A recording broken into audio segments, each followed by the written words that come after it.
ayenzi kahle safika ku-Champions League final saluza nge-COVID. Yabona i-COVID yanibulala imiqondo yenu nonke. Nakhohlwa ukuthi safika ku-final saziwa uPitso aku-Alagi. ninalo uhlelo lokuthi nibeke umqeqeshi manje. Lalela sisi wami, labo baba abaphethe manje yibo abasebenzayo. Niyabaqasha ngokusemthethweni labo baba abahleli. Bayasebenza manje. Okusho ukuthi anisamfuni umqeqeshi.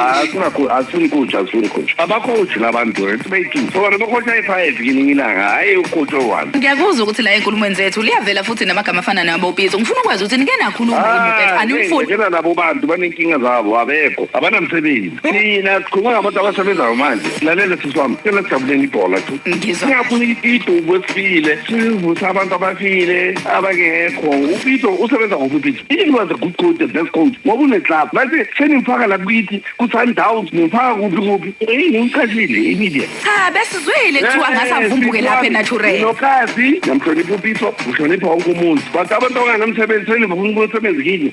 Singaqasha abantu ngathi please. Ngiyacela. Lasuka lahla